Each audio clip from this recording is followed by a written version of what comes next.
Assalamualaikum warahmatullahi wabarakatuh. Salam bahagia Bapak Ibu guru hebat. Perkenalkan, saya Efrida Welni, CGP Angkatan 5 Kabupaten Pasaman dari SMP Negeri 1 Mapatunggul. Pada kesempatan ini, saya akan membagikan aksi nyata modul 1.4 tentang budaya positif. Aksi nyata yang saya lakukan kali ini adalah membagikan konsep-konsep budaya positif kepada rekan-rekan saya sesama guru di SMP Negeri 1 Mapatunggul dalam bentuk seminar pendidikan. Dalam seminar pendidikan tersebut, saya membagikan yang pertama, pemahaman saya tentang konsep-konsep kunci dalam modul budaya positif yang meliputi disiplin positif, nilai-nilai kebajikan universal, teori motivasi, hukuman dan penghargaan, keyakinan sekolah atau kelas, kebutuhan dasar manusia, posisi kontrol, dan segitiga restitusi. Yang kedua, beberapa pengalaman saya setelah menerapkan konsep-konsep kunci tersebut di lingkungan sekolah. Berikut ini adalah video selama kegiatan seminar pendidikan dalam rangka membagikan materi tentang budaya positif di SMP Negeri 1 Mapatunggul. Selamat menyaksikan. Assalamualaikum warahmatullahi wabarakatuh. Waalaikumsalam warahmatullahi wabarakatuh. Puji syukur kita kehadirat Allah Subhanahu wa Ta'ala yang telah melimpahkan rahmat beserta karunia-Nya kepada kita semua, sehingga kita telah dapat berkumpul di SMPN 1 Mapatunggul ini dalam rangka acara seminar pendidikan dengan tema budaya positif dengan narasumber Ibu Efrida Welni SPD, calon guru penggerak Angkatan 5 Kabupaten Pasaman. Kemudian daripada itu, selawat beriringkan salam tak bosannya kita kirimkan ke arwah junjungan alam, yakni Nabi besar Muhammad Sallallahu Alaihi Wasallam dengan berlafazkan Allahumma sholli ala Muhammad wa ala ali Muhammad. Yang sama-sama kita hormati Ibu narasumber kita, Ibu Efrida Welni SPD, dan yang sama-sama kita hormati Bapak-bapak, Ibu majelis guru yang hadir pada saat sekarang ini. Marilah kita buka acara seminar pendidikan ini dengan membacakan basmalah. Dengan baca basmalah tadi, mudah-mudahan acara kita pada siang hari ini berjalan lancar dari awal sampai akhir. Marilah langsung saja kita masuk pada acara seminar pendidikan yang akan disampaikan oleh narasumber kita. Kepada Ibu Efrida Welni SPD, dipersilakan.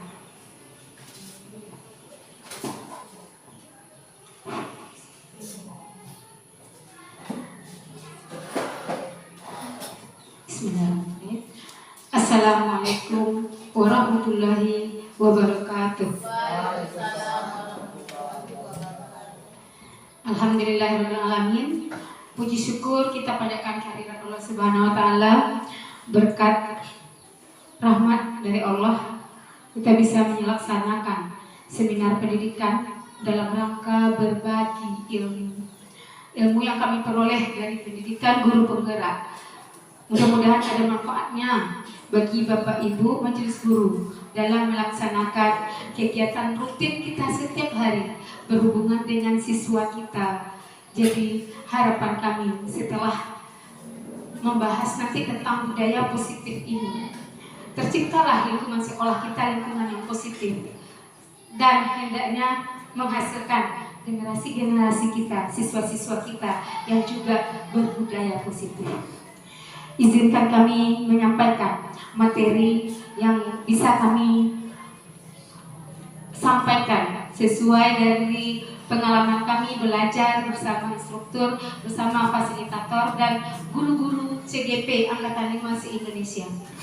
Bapak Ibu Majelis Guru SMPN 147. Sebelum kita masuk apa itu budaya positif, mari kita saksikan terlebih dahulu video inspiratif yang telah kami ambil dari YouTube. Kami sengaja di sini bukan video kami ya, karena nanti dari video ini setelah itu nanti akan kita pertanyakan seperti apa guru itu mengajar, kok bisa anak seperti ini. Mungkin di antara Bapak Ibu sudah pernah menyaksikan video ini.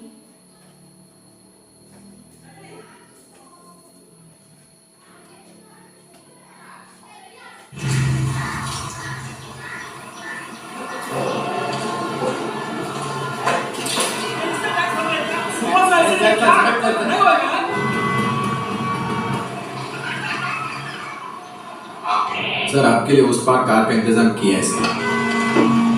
Sir आइए सर। चल चल।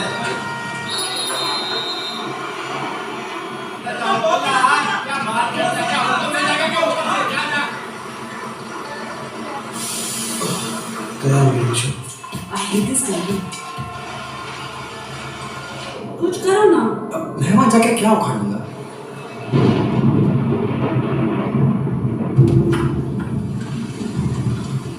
कैसे जाने बूंदे आई, जाने कैसा दर्द लाई, सामने क्या है ये तेरे, क्यों रुका है तू बता दे।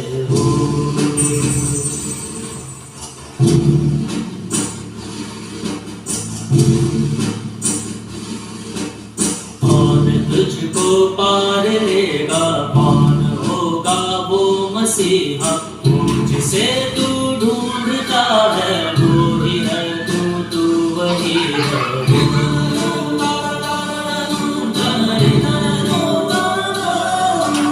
तुझ में तेरा रास्ता है, तुझ में तेरा है सहारा, तू ही तुझको पार लेगा, तू ही है तेरा किनारा।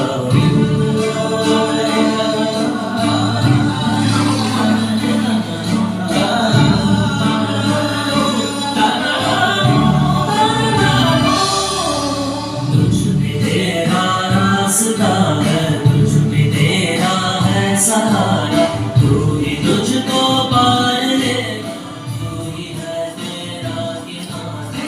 ढूंढता है, तू ही है, तू ही है, तू ही है तेरा मसीहा हो।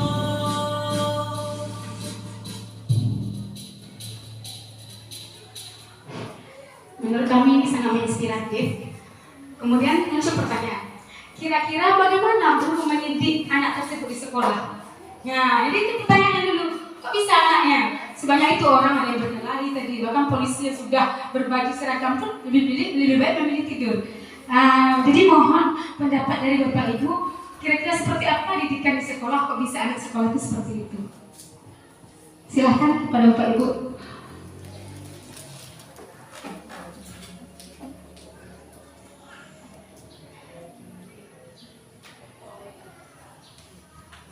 Ada yang mau memberikan pendapat? Silakan.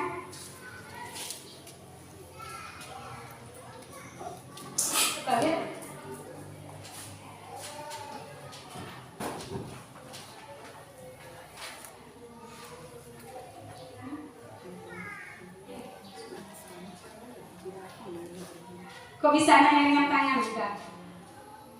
Sehingga bisa menggerakkan orang lain. Seperti apa? Ayo Bu Santi, silakan. Video tadi itu begitu ada rasa sentuhan di dalam hati ketika kita melihat video tadi. Kenapa tidak? Karena yang kita lihat tadi anak sekolah yang mungkin umurnya baru berapa tahun, mungkin 9 tahun atau 9 tahun ya, tetapi sudah punya inisiatif, punya keinginan untuk benar-benar melihat suatu kejadian itu sebagai bagian dari dia. Ya, sementara kita lihat berapa banyak di lingkungannya itu yang mulai dari mungkin ada orang-orang yang lebih dewasa yang umurnya jauh dari anak tadi, tetapi malahan sibuk sendiri, tidak peduli dengan apa yang terjadi di hadapannya, walaupun sebenarnya apa yang terjadi di depan itu sebenarnya mengganggu mereka semua. Tetapi anak tadi dengan melihat keadaan dia juga ingin muncul, mungkin merasa kenapa di sekeliling ini semuanya sibuk sendiri, sementara dia mungkin merasa dia perlu untuk bisa lewat di sana, bagaimana caranya ya. Jadi mungkin seperti ini kalau pandangan kami, karena itu tadi gambarnya anak sekolah. Tentu ini tidak lepas juga mungkin dari perilaku ataupun contoh-contoh yang dilihatnya juga dalam kenyataan. Salah satunya mungkin dari lingkungan sekolah, mungkin kira-kira bagaimana guru mendidik anak tersebut. Mungkin kalau dari sekolah, mungkin anak tadi mungkin melihat ada perilaku guru mungkin yang ditiru. Nah, perilaku ini mungkin mulai dari seorang guru yang mungkin ketika berada di sekolah ada sesuatu yang terjadi. Contoh sederhana saja mungkin ketika melihat sampah. Ya, ketika melihat sampah mungkin seorang guru secara inisiatif mungkin dia pernah lihat atau sering melihat bahwa guru tersebut langsung mungkin inisiatif mengambil sampah. Nah, itu kan suatu contoh yang mungkin dilihat anak tadi. Jadi seperti apa yang dilihatnya orang dewasa, salah satu contoh yang baik tadi mungkin di lingkungan sekolahnya ada yang seperti itu. Kemudian mungkin di lingkungan lain, mungkin dalam keluarganya juga ada yang bisa dilihat. Tapi kalau untuk di sekolah mungkin contoh-contoh yang diberikan guru langsung, bisa jadi mungkin itu yang memberikan inisiatif juga untuk anak. Nah, intinya mungkin contoh yang dilihat, yang contoh positif yang dilihatnya itu yang mungkin muncul dalam hatinya juga untuk mencoba melakukan hal itu. Terima kasih juga itu. Terima kasih kepada Bu Santi. Ada lagi yang lain, Bapak Ibu? Nampaknya sudah tercover. Ya, seperti yang bilang Bu Santi. Seperti dahulu itu di mana-mana setiap guru asal datang dari ke kampung, orang tidak tahu dia punya guru, tapi orang tahu guru itu yang digugu dan ditiru. Anaknya sakit di guru melapor, apalagi di Papua. Kalau kita mendengar cerita guru di sana, maka mau menolong orang melahirkan pula disuruh guru, karena dianggap guru itu lebih. Jadi seperti kata Bu Santi tadi, makanya sengaja kami memilih sebenarnya 4, tapi kami memilih budaya positif di sini. Harapannya bukan murid dulu, tapi kita guru. Seperti yang saya bilang tadi, betul sekali. Murid sesaja murid terlihat ada sampah, gurunya ngambil. Jadi itu juga, oh ada ini, berarti permasalahan ini seperti apa solusinya? Dia tidak sibuk memanggil orang. Ya tidak, tapi dia langsung aplikasikan, lakukan. Akhirnya nanti orang lain juga akhirnya terbawa, muncul keinginan dari dalam itu, namanya nanti motivasi intrinsik. Nah, ini motivasi intrinsik. Nah, kita lanjut ke topik dalam budaya positif ini. Ini semuanya kami pelajari tentang disiplin positif, nilai-nilai kebajikan universal, itu hubungannya sama dengan profil pelajar Pancasila. Kemudian teori motivasi. Teori motivasi ada hukuman, penghargaan, termasuk motivasi intrinsik dan ekstrinsik. Ketika kita menyuruh anak kita mengerjakan PR, dia mengerjakan PR kalau kita itu ekstrinsik. Kemudian dia berkumpul, senior upacara baik-baik rapi barisannya. Kalau ada gurunya yang ini, tidak ada guru yang ini, meribut. Berarti munculnya baru ekstrinsik, bukan dari dalam, bukan kesadaran. Kalau video kita tadi itu sudah intrinsik dari dalam. Jadi tujuan kita sebagai guru sekarang, kita mengajak anak itu muncul dari dalam dia, sadar sendiri, itu kesadarannya. Kemudian keyakinan sekolah atau kelas ini akan lebih lanjut lagi, nanti akan kita bahas di rapat kita. Kemudian kebutuhan dasar manusia. Kemudian ada posisi kontrol, mungkin ini namanya istilah baru, ini ada 5 posisi kita sebagai guru, posisi kontrol kita. Tapi ini sebenarnya sudah lama ada di kehidupan sehari-hari. Tapi kita jelaskan juga. Kemudian ada namanya segitiga restitusi. Segitiga restitusi ini juga nama baru. Mungkin Bapak Ibu juga baru ini mendengar, kami juga baru ini mendengar. Tetapi aplikasinya sudah sering kita lakukan. Setiap menyelesaikan masalah, gunakanlah segitiga restitusi. Jadi kita sebagai guru betul-betul punya pribadi yang matang di sini untuk menghadapi kasus anak. Tidak ketika ada kasus anak kita biarkan, tidak, karena dia akan cari solusi. Kalau tidak guru memberikan solusi, maka dia akan cari solusi. Dan itu sudah kita temui sebenarnya dalam hidup masyarakat. Nah, mulai dari disiplin positif. Untuk materi disiplin positif ini ada perubahan paradigma. Di sini ada kegiatan kepala tangan, misalnya di sini disuruh robeklah secari kertas, tulis sesuatu yang berharga dalam kertas, genggam kertas tersebut dalam sebuah kepalan tangan, kita genggam. Nah, kemudian teman kita ingin mengetahui apa yang ada ditulis di dalam genggaman kita tadi. Cara yang bisa dilakukan teman bisa saja dia membujuk. Cepatlah buka, aku nak tahu. Nah, guru kita juga bisa dia membujuk. Kemudian apa lagi? Bisa mengancam. Enggak mau buka beko, awas. Nah, kemudian bisa mengerik. Cepet buka, cepet. Nah, bisa saja seperti itu. Kemudian apa? Ayolah, buka lah. Nanti saya kasih ini. Nah, menyuap juga seperti ini. Apa saja bisa dilakukan. Tetapi siapa yang punya kontrol dengan tangan tadi? Siapa yang punya kontrol dengan tangan yang mau melepasnya itu? Meskipun banyak cara orang saja, siapa yang punya kontrol untuk melepas apa yang tangannya? Hati. Yang punya anak, kita sendiri, mungkin juga anak juga kita paksa dia ngajak kompeten, dia punya kontrol serta diri dia sendiri. Terus apa yang terjadi?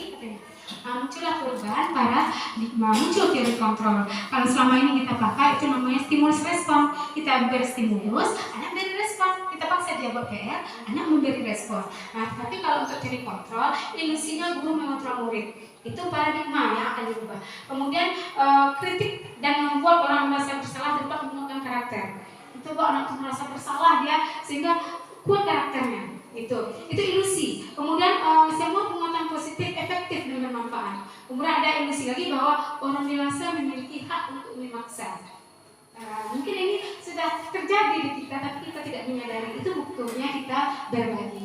Jadi perubahan paradigma dari stimulus respon ke teori kontrol, termasuk kami sendiri itu kita masih sering stimulus respon. Kita memberikan rangsangan, anak memberikan respon. Siapakah sebenarnya yang memiliki kontrol, yang memiliki tangan? Di dalam stimulus respon, kita mencoba mengubah orang agar berpandangan sama dengan kita. Kita paksa orang supaya sama dengan kita. Pada teori kontrol tidak. Kita berusaha memahami pandangan orang lain tentang dunianya. Dia pandangan seperti ini, kita juga pandang kita seperti ini. Melihat sesuatu aja, orang bilang itu cantik, kita bilang tidak. Orang bilang ini enak, kita bilang tidak. Ada yang suka makanannya yang manis-manis, ada yang suka gorengan. Nah, ini nggak bisa dipaksa. Kemudian perilaku buruk dilihat sebagai suatu kesalahan. Itu kebiasaan, itu stimulus respon. Ada perilaku anak yang buruk, itu kesalahan. Tapi untuk teori kontrol tidak. Semua perilaku memiliki tujuan. Kenapa anak suka keluar ruangan? Dia bosan. Kenapa anak suka permisi? Dia bosan. Nah, ini ada tujuannya. Nah, kenapa dia bisa meribut, mengganggu temannya? Rupanya di rumah terlalu tertekan. Ada tujuannya. Jadi itu hubungannya dengan restitusi nanti. Ini tuh ke situ begini nanti. Nah, ini kemudian orang lain bisa mengontrol saya. Itu stimulus respon. Menurut kita guru, kita bisa mengontrol anak kita. Menurut kita itu teori stimulus respon. Tetapi pada teori kontrol hanya Anda yang bisa mengontrol diri Anda, hanya kita yang bisa. Kemudian untuk stimulus respon, saya bisa mengontrol orang lain. Apalagi yang punya jabatan tinggi ini rasanya bisa mengontrol orang lain. Tidak, teori kontrol Anda tidak bisa mengontrol orang lain. Kemudian pemaksaan ada pada saat bujukan gagal. Setelah dibujuk-bujuk, tidak juga mempan, akhirnya muncul pemaksaan di sana. Kalau teori kontrol tidak, kolaborasi dan konsensus menciptakan dunia baru. Konsensus itu konsekuensinya nanti. Kalau kamu tidak mengerjakan ini, konsekuensinya apa? Setelah disepakati. Itu keyakinan sekolah yang harus kita terapkan. Jadi tidak muncul dari kita sendiri, disepakati.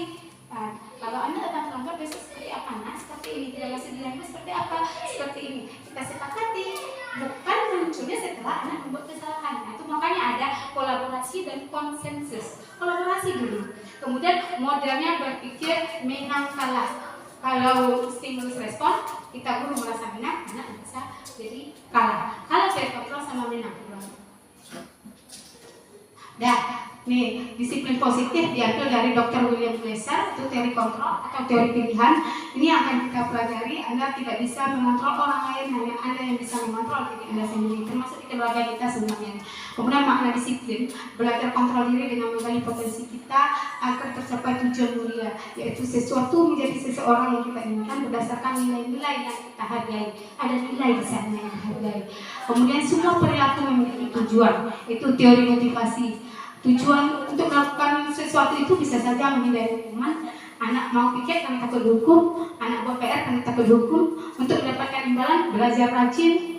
karena ini dapat juara, dapat hadiah nanti. Kemudian untuk menghargai diri sendiri, ini yang kita inginkan sebenarnya di nomor 3, sehingga muncul nilai-nilai kebajikan universal. Itu di Indonesia nilai kebajikan universalnya dituangkan dalam profil pelajar Pancasila. Makanya caranya mau digabung semuanya hari ini. Jadi keyakinan sekolah dengan baru keyakinan kelas atau sekolah. Kemudian model berpikir menang-menang, kolaborasi, menghasilkan konsensus, menciptakan pilihan baru. Itu muncul 5 posisi kontrol.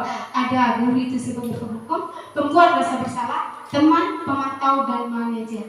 Ketika sudah sampai pada manajer itu, seorang guru yang sudah sampai kepada tahap manajer, maka di sini dia akan mampu menyelesaikan kasus itu dengan menggunakan segitiga restitusi namanya, yaitu mulai dari menstabilkan identitas, validasi kebutuhan, menanyakan keyakinan. Ini ada nanti videonya seperti apa aplikasinya di lapangan yang telah dilakukan oleh ahli, kemudian seperti apa pula yang telah kami lakukan di lingkungan sekolah kita. Mungkin masih jauh. Kemudian ada lagi realitas dan kebutuhan kita berbeda. Setiap kita berbeda, kita berusaha memahami pandangan orang lain tentang dunia. Kemudian setiap orang memiliki gambaran berbeda. 5 kebutuhan manusia itu mulai dari bertahan hidup, kemudian ada penguasaan, kasih sayang dan rasa diterima, kemudian ketenangan dan kebebasan. Itu udah 5 kebutuhan dasar kita. Semua manusia dimanapun saja berada, dia butuh bertahan hidup. Itu udah kebutuhan primernya. Kemudian apa makna disiplin? Kita bilang orang itu disiplin. Ternyata disiplin itu bahasa Latin artinya belajar. Saya juga heran. Waktu sedang ternyata arti disiplin itu disiplina, artinya belajar. Jadi salah, dia belajar dari kesalahan, bukan salah dihukum sebenarnya. Dia kata bilang apa itu disiplin, berarti belum belajar ya kan? Nah itu. Jadi belajar, mana asal dari kata berkonotasi dengan disiplin diri, yaitu menurut Socrates dan Plato. Memang dari Yunani ya, dari bahasa Latin. Disiplin diri membuat orang menggali potensinya, membuat tujuan apa yang dihargai.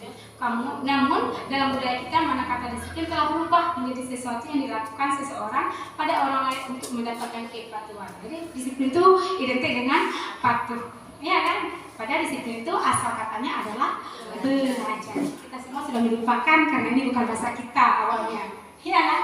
Nah, kemudian kecenderungan umum adalah menghubungkan kata disiplin dengan ketidaknyamanan. Bukan dengan apa yang kita hargai atau pencapaian suatu tujuan mulia. Nah, ini kami kasih tahu kepada itu karena mengutip dari sumber. Kemudian nilai-nilai kebajikan universal ini sebenarnya nilai kebajikan yang dicapai oleh setiap anak Indonesia. Kita kenal dengan profil pelajar Pancasila: beriman, bertakwa kepada Tuhan Yang Maha Esa dan berakhlak mulia, mandiri, bernalar kritis, berkebinekaan global, bergotong royong dan kreatif. Ini nilai kebajikan. Kemudian kita lanjutkan teori motivasi. Di sini tadi yang motivasi eksternal dan internal, hukuman, penghargaan. Yang eksternal itu untuk menghindari ketidaknyamanan atau hukuman apa yang akan terjadi apabila saya tidak melakukan. Nah, itu yang terjadi selama ini di anak-anak kita.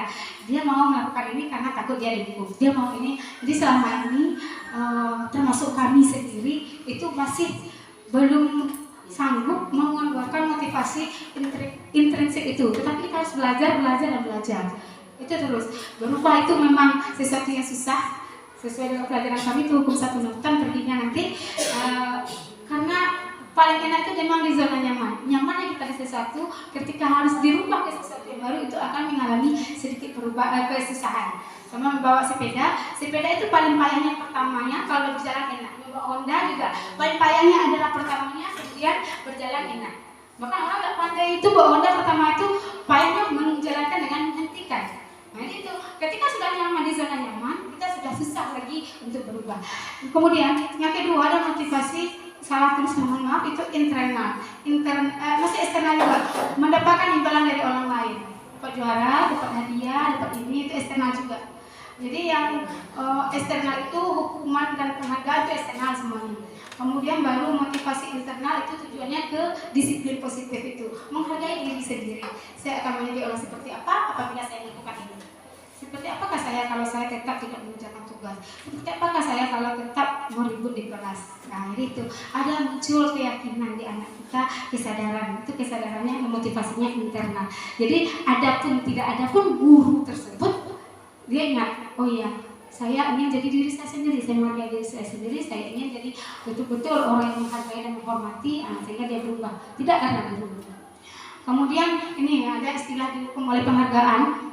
Sebenarnya ini banyak yang berdebat, katanya kok penghargaan itu dihukum oleh penghargaan.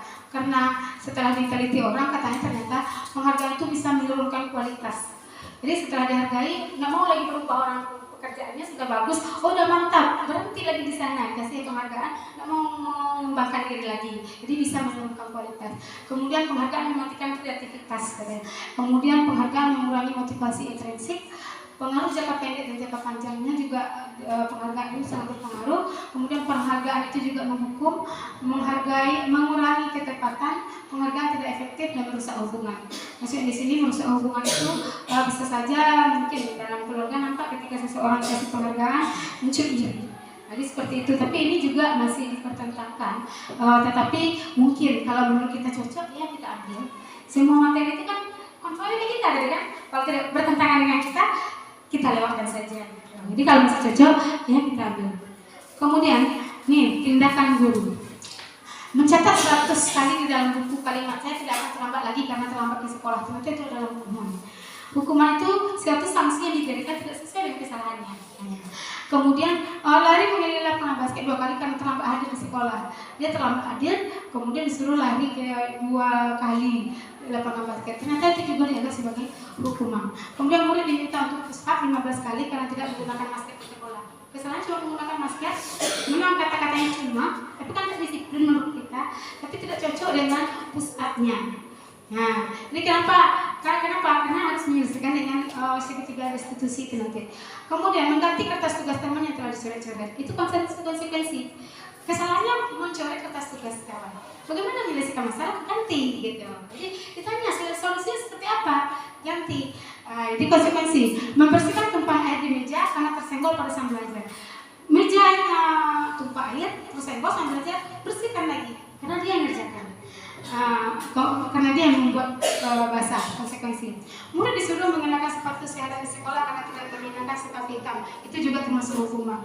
Kemudian lari mengiringi lapangan basket 2 kali karena terlambat 10 menit untuk pelajaran PJOK. Kenapa ini dibilang konsekuensi? Bisa saja itu sebagai bentuk pemanasan. Jadi bisa nih konsekuensi karena dia dalam pelajaran PJOK. Jadi yang jelas antara konsekuensi dengan hukuman itu kalau sanksinya tidak sesuai dengan kesalahannya. Makanya ingat saya dulu ada beberapa sekolah bilang kan ketika anak tidak masukkan baju ke dalam sana, bukan hukum tetapi disuruh masukkan. Tapi harus semua kita seperti itu. Akhirnya muncul. Memang pertamanya motivasi ekstrinsik, akhirnya besok-besok saya masukkan terus, kelamaan sudah terus masukkan, akhirnya nyaman anak di posisi yang seperti itu karena terlalu sering ditegur, setiap guru yang nampak ditegur, akhirnya dari ekstrinsik baru muncul ke intrinsik. Nah, jadi seperti itu. Jadi ada konsekuensi, ada hukuman, yang jelas konsekuensi itu dia tidak sebanding. Nah, ini kita lihat apa beda konsekuensi dengan hukuman. Hukuman itu sesuatu yang nanti akan harus terjadi, mungkin bagi anak. Kemudian kalau konsekuensi sesuatu harus terjadi karena sudah kolaborasi sebelumnya, sudah disepakati. Nah, kemudian membuat anak sakit, fisik maupun hati itu jangka waktu lama. Nah, sakit hati anak tuh di awal ada hukuman.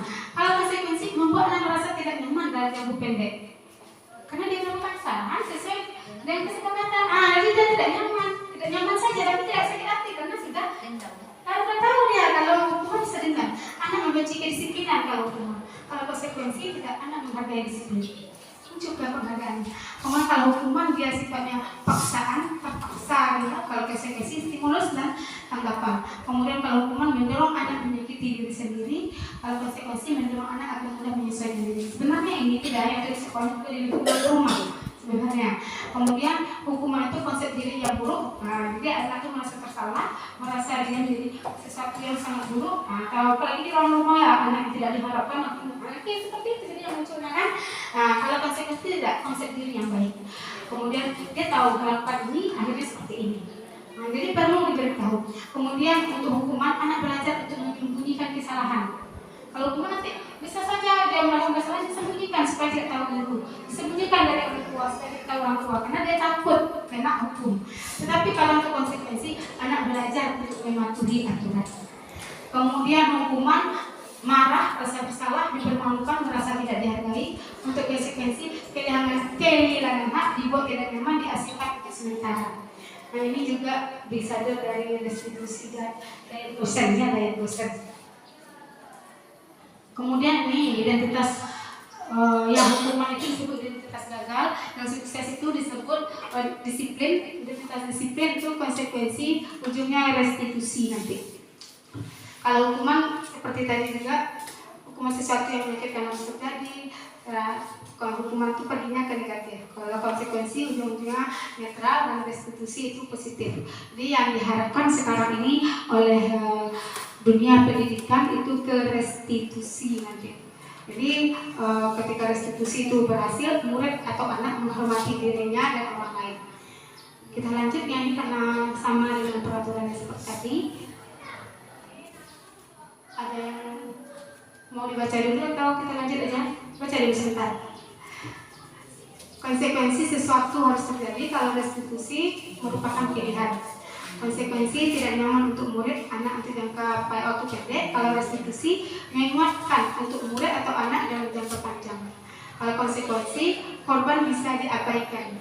Restitusi, korban mendapatkan ganti. Nah, jadi ada ganti. Murid atau anak dibuat tidak nyaman. Kalau restitusi, murid atau anak mendapat penguatan. Konsekuensi, penguatan hanya bertahan dalam jangka waktu pendek. Restitusi, masalah terpecah. Jadi solusi, ada solusinya. Kalau restitusi ada solusinya. Sering dilakukan oleh BK juga ini. Ada solusinya. Apa solusi yang akan kita lakukan gitu untuk kasus seperti ini? Kemudian mendorong monitoring dan supervisi terus-menerus dari guru. Restitusi, murid belajar bertanggung jawab untuk perilakunya. Kemudian konsekuensi, membantu penyerapan mengikuti peraturan masyarakat. Kalau restitusi, fokus pada penyelesaian masalah dalam jangka waktu panjang. Jadi harapannya nanti setelah kita pun selesai, dia mampu memecahkan masalahnya untuk kehidupannya. Karena setiap kita hidup juga berarti masih tetap ada masalah yang akan kita hadapi. Jadi mampu dia. Nah, ini keyakinan kelas atau sekolah materi berikutnya. Mengapa tidak peraturan saja? Mengapa harus keyakinan kelas? Nah, itu. Jadi istilah sekarang keyakinan kelas. Kalau dulu peraturan. Nah, kalau dulu kita mengenal ada peraturan akademik, kalau dulu peraturan siswa, tentang keyakinan kelas, keyakinan sekolah. Mengapa kita memiliki peraturan harus menggunakan helm bila mengendarai kendaraan roda 2? Mengapa kita memiliki peraturan 3M? Mengapa kita memiliki peraturan harus datang tepat waktu? Untuk mendukung motivasi intrinsik, kembali ke nilai-nilai keyakinan, lebih menggerakkan seseorang dibandingkan mengikuti serangkaian peraturan. Jadi kalau peraturan itu terasa wajib, tapi kalau sudah keyakinan, yakin setiap kita sudah meyakininya.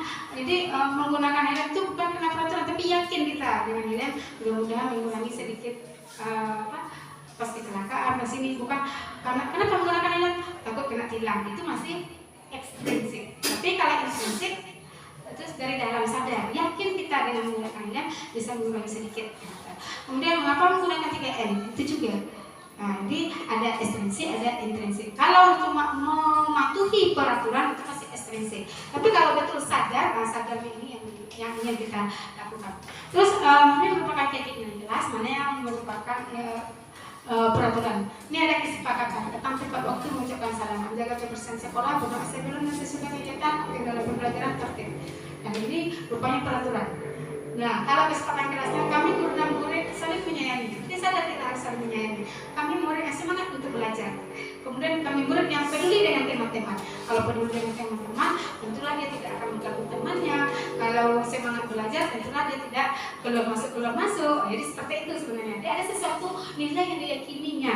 Nah, jadi kalau sekarang itu kami di dalam kelas selalu memberi keyakinan ke anak itu, kita harus saling menghormati dan menghargai. Dan berapa kali masuk daftar itu, yang harus kita ingat, kita harus saling menghormati dan menghargai. Ketika anak melakukan beribu atau ingat apa yang harus kita lakukan. Nah, bukan pelajaran fisikanya, tapi saling menghormati dan menghargai. Itu aja yang ingat dulu. Jadi kalau ke anak itu nggak bisa semua nilai tadi harus kita terapkan, satu-satu saja dulu. Tapi harus terus. Ketika anak mengopas, apa rasanya yang harus kita pelajari hari ini? Saling menghormati dan menghargai. Jadi akhirnya kami memantau yang paling di sebelah tua itu, ketika ada teman yang bukan saya lagi yang melarangnya, teman menghormati dan menghargai. Temannya sudah bisa. Jadi kalau temannya sudah bisa mengajak temannya yang mengingatkan teman, berarti dia itu sudah kesadaran sendiri, motivasi intrinsik. Itu yang kami terima di 92 untuk menghormati dan menghargai. Nah, kegiatan pendalaman untuk keyakinan kelas ada tabel T, ada tabel Y di sini. Tabel T, tabel Y sebenarnya teknik orang aja. Katanya kalau tabel T itu tampak seperti, tidak tampak seperti. Kemudian tabel Y terlihat terdengar berperilaku. Misal untuk nilai hormat, kami meyakini bahwa sangat penting untuk menghormati semua orang dan barang milik orang lain. Nah, kemudian bekerja, kami meyakini bahwa sangat penting untuk mengerjakan segala pekerjaan atau mengikuti kegiatan yang telah ditugaskan. Kemudian diterima dan dimiliki. Ini ada contohnya untuk ini, nah nih, misal hormat. Terdengarnya satu orang berbicara, yuk saya bantu, kita bisa selesaikan ini bersama. Kalau kalimat seperti itu yang muncul di dalam kelas, berarti itu lebih positif itu. Terima, tolong ya, permisi, boleh saya pinjam. Kadang kan anak kita enggak, pokoknya ke situ cebok langsung benar.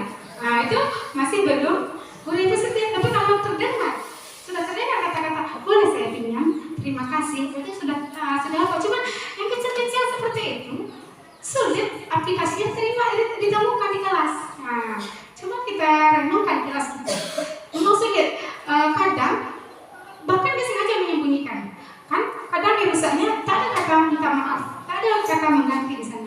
Kemudian terlihat berempati terhadap perasaan orang lain, memegang barang milik orang lain hanya dengan izinnya. Ini banyak yang sering kita lihat. Sesuatu yang sebenarnya sesuatu yang simpel, tapi memang banyak terlupakan. Dan ini pendidikan hampir semuanya melupakan itu sehingga muncul karakter ini. Ujung-ujungnya ada karakter ini. Kemudian mendengarkan dengan sesama, senantiasa berbuat baik dan berbagi. Itu terlihatnya anak ada berbuat baik dan berbagi. Kemudian yang yang berikutnya itu berperilaku, tersenyum ramah, memberikan salam hormat, jabat tangan, memberikan ruang bekerja, posisi tubuh yang tenang. Kalau untuk tabel T itu tampak seperti tampaknya datang tepat waktu, tidak tampaknya sering hadir terlambat. Ini yang tampaknya itu gitu. Kemudian menyapa teman dan guru setiap hari, mengembalikan barang teman yang telah dipinjam dan mengucapkan terima kasih, bagusnya seperti itu. Kemudian untuk peraturan itu keyakinan kelasnya selalu kembalikan buku pada tempatnya, berarti itu keyakinannya tanggung jawab. Jadi untuk keyakinan kelas atau sekolah itu dia perginya ke harga nilai tanggung jawab, menghormati orang lain. Bagi peraturannya misalnya dilarang mengganggu orang lain, berarti keyakinannya menghormati orang lain. Kami yakin bahwa kami siswa dan guru selalu menghormati orang lain atau berusaha menghormati orang lain, berarti tidak akan mengganggu, tidak akan ribut seperti itu dan seterusnya. Kemudian ini kebutuhan dasar manusia. Kita langsung ke kebutuhan dasar manusia. Ini ada bertahan hidup, itu semua manusia sudah tersedia. Penguasaan, kebebasan, kesenangan, kasih sayang, dan rasa diterima. Jadi setiap apapun yang dilakukan oleh manusia itu dia butuh memenuhi kebutuhannya. Jadi itu yang harus kita analisa. Apa yang dilakukan oleh siswa kita berarti ada kebutuhannya yang tidak terpenuhi. Dia suka meribut, berarti kebutuhannya bisa saja kasih sayang dan rasa diterimanya belum terpenuhi. Jadi itu memang berat tugas kita guru. Ini untuk posisi kontrol. Posisi kontrol ada 5. 2 lagi materi kita setelah ini. Ini identitas gagal kontrol dari luar, dari lingkungan. Ada penghukum dan pembuat merasa bersalah. Kalau penghukum, guru berbuat menghardik, menunjuk-nunjuk, menyakiti, menyindir, itu berarti guru tersebut adalah tipe-nya penghukum. Kita boleh berada di tipe mana, tapi sebaiknya kita berada pada tipe yang 3 terakhir, tenang, pemantau, dan manajer. Kemudian paling tidak pemantau. Pembuat orang merasa bersalah, berceramah dan mengatakan seharusnya ibu kecewa, seperti itu. Hasilnya kalau penghukum memberontak, menyalahkan orang lain dan berbohong. Kalau pembuat orang merasa bersalah, menyembunyikan, menyangkal, juga berbohong. Murid berkata, biar saja nanti juga marah-marah lagi. Akhirnya terulang. Jadi kalau penghukum itu terulang lagi dia, tidak jera akhirnya, diulang lagi. Kalau pembuat merasa bersalah, anak itu betul-betul merasa bersalah sehingga dia bilang maafkan saya bu, maafkan ini ya, seperti itu.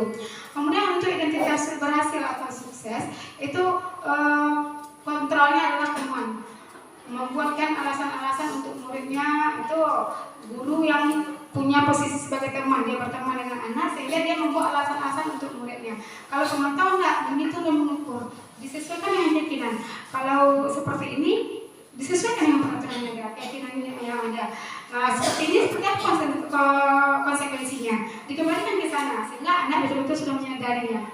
Kemudian ayolah lakukan demi ibu. Itu kalau ibu berkata seperti itu dia berarti teman. Kalau pemantau, apa peraturan kita? Apa keyakinan kita? Jadi kita tidak membuat keputusan, tapi kita terangkan. Makanya perlu kita membuat keyakinan di sekolah atau konsekuensinya.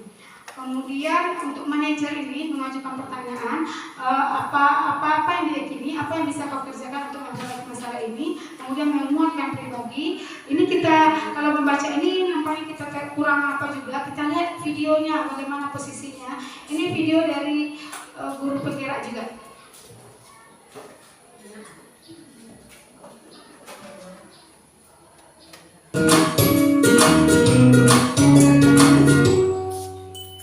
Salam bahagia Ibu dan Bapak guru hebat. Dalam penerapan disiplin positif restitusi, salah satu program yang dikembangkan adalah 5 posisi kontrol. 5 posisi kontrol dalam restitusi adalah proses perjalanan seorang pendidik agar dapat mengenali dirinya. Pada video kali ini, kita akan membahas tentang 5 posisi kontrol yang dikembangkan oleh Diane Goshen dan contoh penerapannya.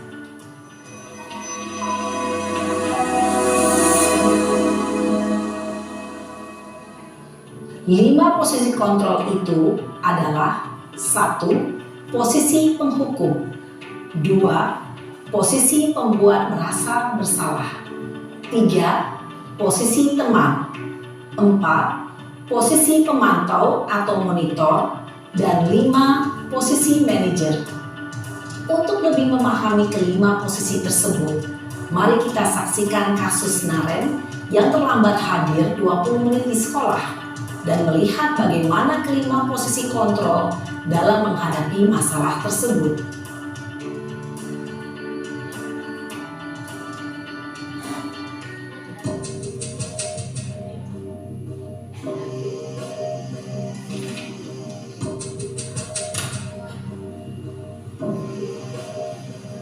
Naren! Sini kamu! Selamat pagi, Bu. Selalu terlambat. Kamu deh, pasti terlambat. Maaf, Bu. Saya Apa? Apa coba? Alasan kamu apa lagi? Kapan sih kamu tidak terlambat? Malas sekali ya kamu jadi anak. saya Dasar pemalas. Gak kapok-kapok sih kamu. Sudah berapa kali terlambat? Sana, kamu keliling lapangan basket 2 kali. Kenapa saya harus ke lapangan basket, Bu? Kenapa? Kamu melawan ibu? Berani-beraninya jawab. Sudah terlambat, masih berani jawab pula. Sekarang, keliling lapangan basket 5 kali sekalian. Biar kapok. Cepat. Pergi sana ke lapangan basket. Posisi penghukum biasanya berbicara dengan nada tinggi, menghardik, menunjuk-nunjuk, menyakiti, dan menyindir. Hukuman bisa berupa fisik maupun psikis. Ibu dan Bapak guru hebat, dampak yang terjadi pada murid ketika guru berada pada posisi penghukum adalah murid cenderung akan memberontak, bahkan menyimpan dendam.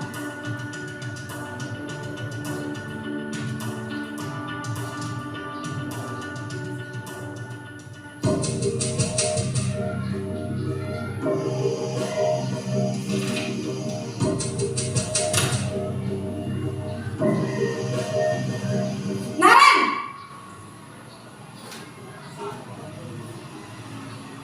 Selamat pagi, Bu. Naren. Kamu kenapa terlambat lagi, nak? Ya Tuhan, Naren. Kamu senang ya bikin ibu susah ya?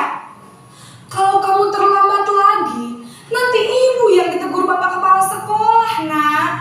Disangka ibu tidak bisa membina kamu. Duh, gimana ini? Maaf, Bu. Duh, Gusti sih, Naren? Naren, kamu suka ya kalau ibu ditegur bapak kepala sekolah? Terus, sekarang ibu harus tulis apa ini di buku absen? Ini kamu sudah sering terlambat loh. Ibu harus apa coba? Maaf Bu, maaf sekali. Ya sudah, lain kali jangan bikin ibu susah lagi ya nak ya. Ibu tidak akan kuat lagi kalau kamu begini terus. Bisa jantungan kalau ibu ditegur bapak kepala sekolah. Sana cepat ke kelas. Maaf ya Bu, maaf sekali. Posisi pembuat rasa bersalah berbicara dengan nada tenang, cenderung lembut. Namun kata-kata yang diutarakan membuat murid merasa menjadi orang yang gagal, memandang buruk dirinya sendiri, merasa tidak berharga, dan tidak sanggup membahagiakan orang lain. Ketika guru mengambil posisi pembuat rasa bersalah, murid akan menganggap dirinya yang bersalah dan ia akan menyimpan emosi negatif tersebut di dalam dirinya.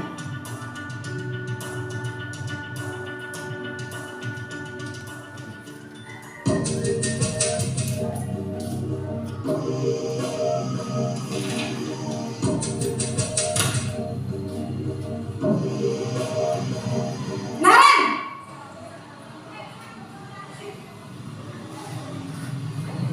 Selamat pagi Bu. Wah, sudah jam berapa ini nak?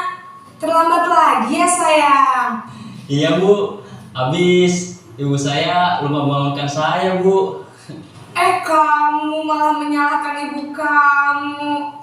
Kamu bukannya anak yang larinya paling kencang. Kok terlambat sih? Iya Bu, saya memang terlambat bangun tadi. Jadi biarpun saya lari kencang, tetap gak kekejar Bu.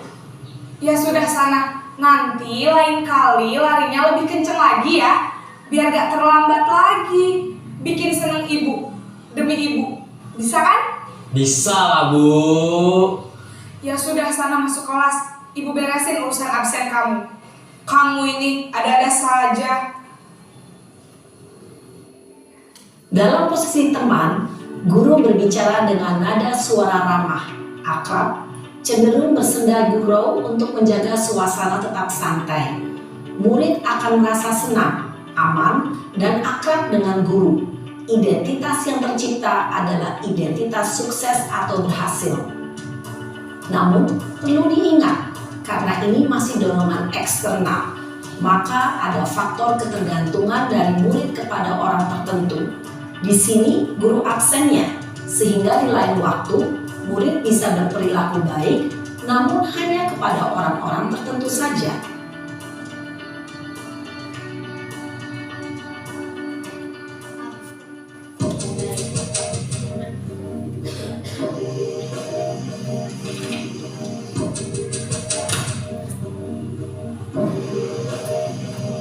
Naren!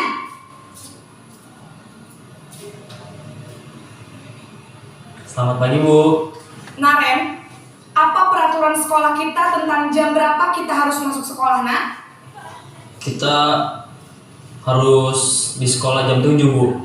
Iya betul, sekarang sudah jam 7.20. Naren sudah tahu konsekuensinya jika terlambat hadir. Paham Bu. Saya harus tinggal kelas pas jam istirahat selama 20 menit. Iya benar, konsekuensinya demikian. Jadi nanti jam 9.30 pas istirahat, kamu harus tinggal di kelas, kerjakan tugas tambahan untuk ketertinggalan kamu, ya? Baik Bu. Posisi pemantau mengandalkan penghitungan atau data untuk mengontrol murid. Guru mengarahkan murid berdasarkan peraturan dan konsekuensi. Seorang pemantau menunjukkan bahasa tubuh dan ekspresi wajah yang datar dan cenderung formal.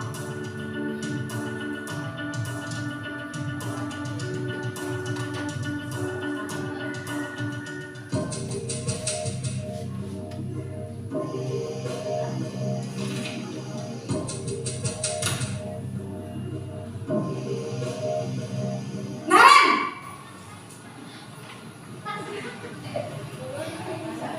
Selamat pagi Bu. Selamat pagi Naren. Maaf Bu, saya terlambat. Iya, sekolah masuknya jam 7, sekarang sudah jam 7.20. Jadi sekarang bagaimana ini Naren? Maaf Bu, saya lupa setel alarm saya semalam. Baiklah, menurut kamu, keyakinan sekolah yang mana yang perlu kamu tingkatkan? Menghargai diri sendiri dan orang lain mungkin ya Bu. Setuju. Jadi, apakah Naren meyakini prinsip saling menghormati tersebut? Iya Bu, saya meyakininya. Apakah Naren bersedia memperbaiki masalah keterlambatan ini? Bersedia Bu. Bagaimana kamu akan perbaiki masalah keterlambatan ini? Saya akan coba untuk tidak lupa menyetel alarm saya Bu. Baik, kalau Naren lupa menyetel alarm di rumah, ada orang yang kira-kira bisa bantu mengingatkan tidak? Ada Bu, kakak saya, Kak Emma. Ada lagi selain Kak Emma? Selain Kak Emma, ada ibu saya. Baik, jadi yang mengingatkan Naren adalah Kak Emma dan ibu kamu ya? Kira-kira akan mulai setel alarm kapan nih Naren? Setelah pulang sekolah, akan segera saya lakukan. Baik, jadi Naren akan setel alarm untuk bangun besok pagi dan akan diingatkan oleh kakak dan ibunda Naren ya. Ada lagi yang mungkin perlu dilakukan Naren agar tidak terlambat bangun lagi? Tidak ada Bu. Baik Naren, terima kasih untuk kerjasama kamu. Sekarang kamu perlu kembali ke kelas untuk belajar. Baik Bu, terima kasih.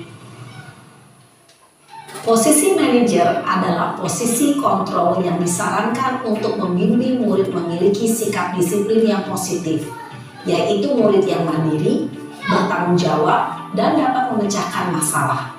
Tujuan dari posisi ini adalah agar murid dapat berefleksi atas tindakannya.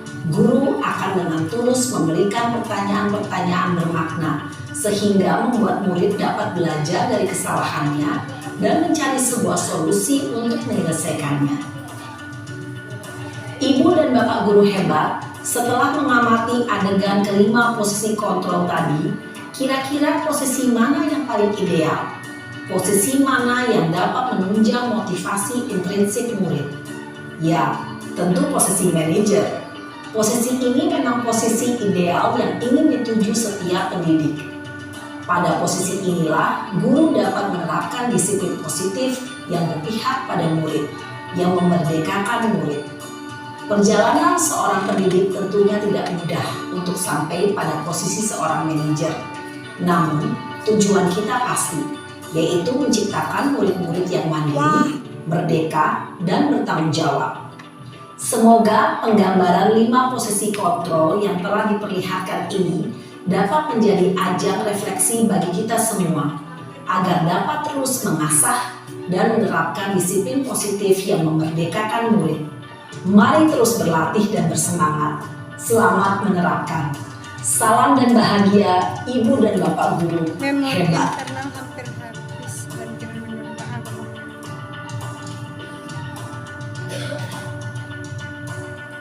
Nanti minat gitu.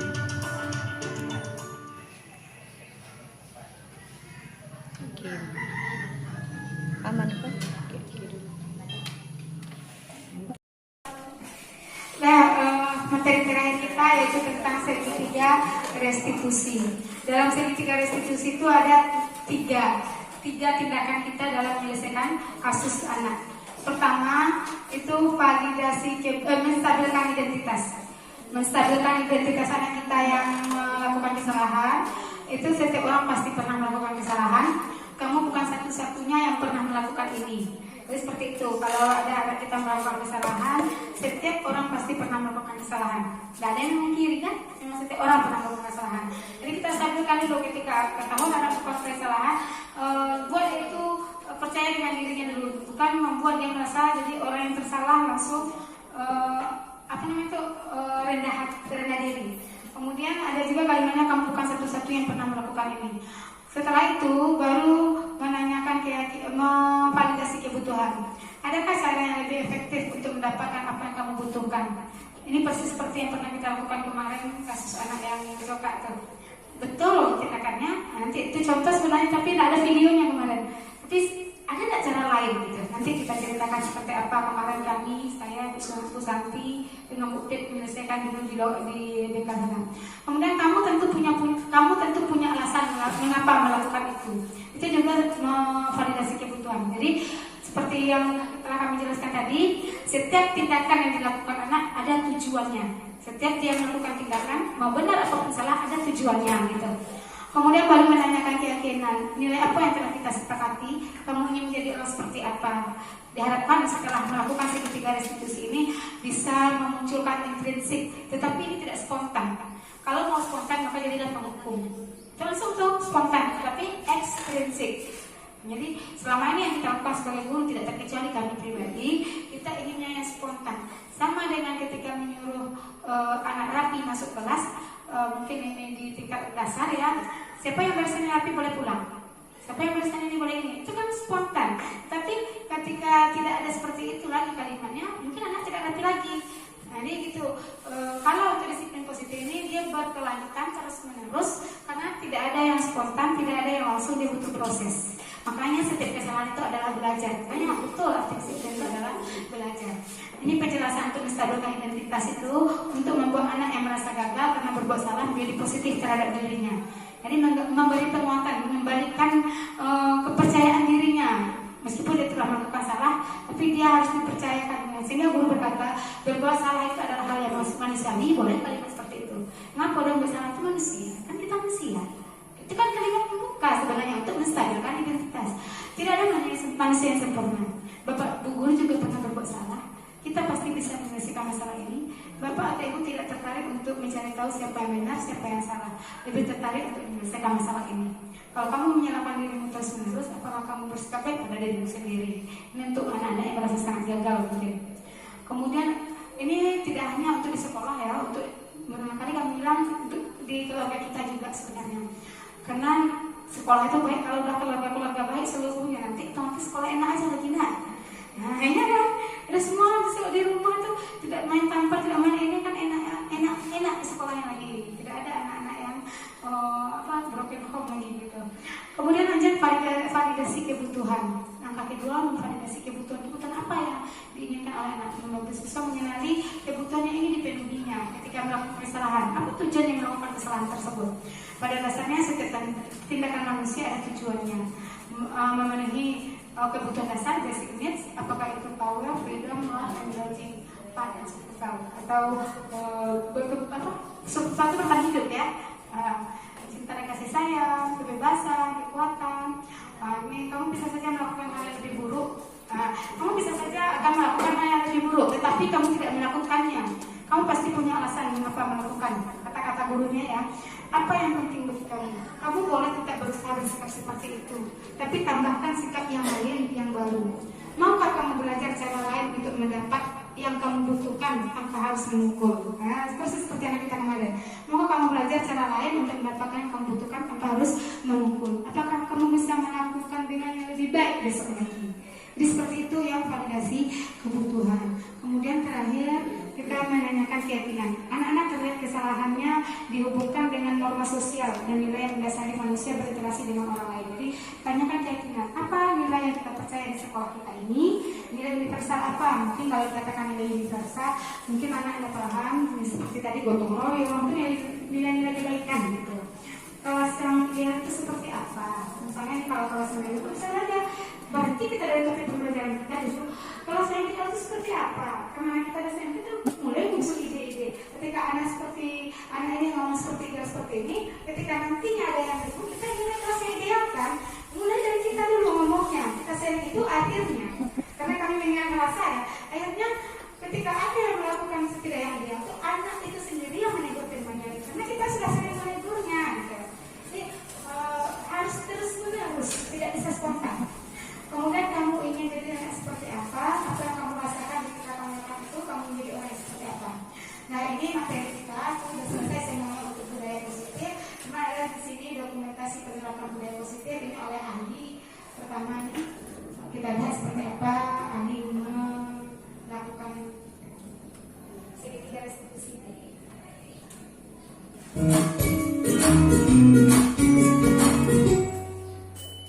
Salam dan bahagia Ibu dan Bapak Bapak Guru Hebat. Pada video kali ini kita akan membahas tentang salah satu program disiplin positif yang diterapkan di lingkungan sekolah yang dikenal dengan nama restitusi.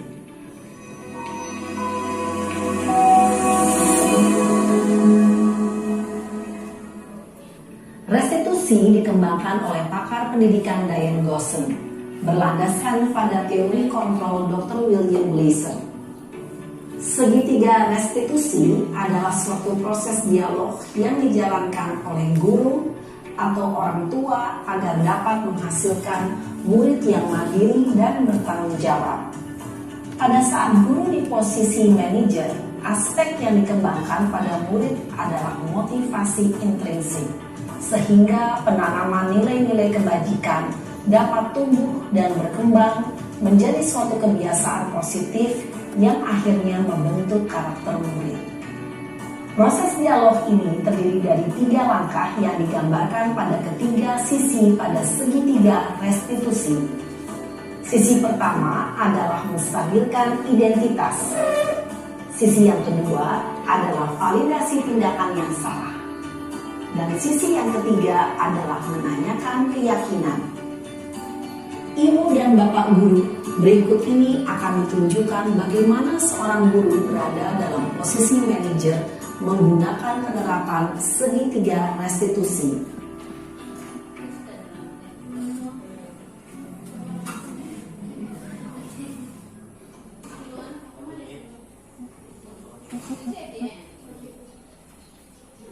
Siang Sarah.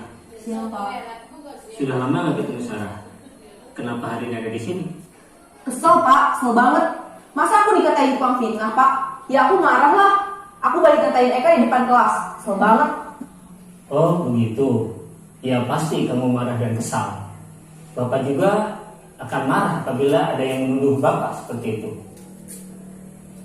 Kemudian pada saat itu kamu mau melakukan apa? Ya saya langsung ngatain Eka lah Pak. Kesel banget. Saya bentak-bentak dia di depan teman-teman lain. Oh begitu. Pasti kamu melakukan seperti itu karena suatu alasan tertentu bukan? Iyalah, masa saya diam saja Pak? Ya saya bela diri lah. Masa saya dituduh tukang fitnah? Ya wajar lah. Mempertahankan harga diri itu sesuatu yang penting buat kamu. Untung kamu tidak bertindak lebih gegabah lagi, hanya membentak-bentak. Iya Pak. Untung saya masih bersabar dan hanya membentak saja. Sudah gemes padahal, saya pasti bela diri lah. Ya pasti ya. Tapi kamu memilih untuk tetap bertahan dan bersabar. Kamu memilih untuk tidak berbuat lebih parah lagi bukan? Iya.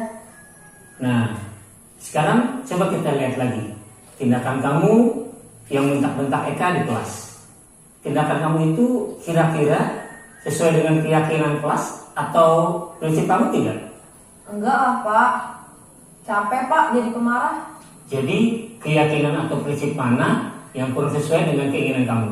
Ya, saya sebenarnya sangat menghargai orang lain. Mungkin saat itu saya menjadi emosi, jadi tidak menunjukkan sikap itu. Kamu meyakini tidak? Menghargai orang lain itu penting buat kamu. Yakinlah Pak. Iya, setuju. Kita harus saling menghargai. Namun, ada juga keyakinan yang kita sepakati yang perlu kita jalankan apabila kita sedang marah, bukan? Ya saya bisa lebih proaktif, mulai dengan diri sendiri. Saya bisa jadi lebih bersabar, mengambil waktu jeda untuk berpikir mau apa selanjutnya. Kira-kira kamu bersedia memperbaiki masalah ini tidak? Bersedia Pak. Kalau kamu memperbaiki masalah ini, kamu akan menjadi orang seperti apa? Saya akan menjadi orang yang bertanggung jawab kali ya Pak. Dan senantiasa proaktif. Iya, menurut kamu bagaimana rasanya menjadi orang seperti itu? Ya nyaman lah, bangga bisa bersabar dan menahan diri. Baiklah kalau begitu. Yuk kita pikirkan bagaimana memperbaiki masalah ini.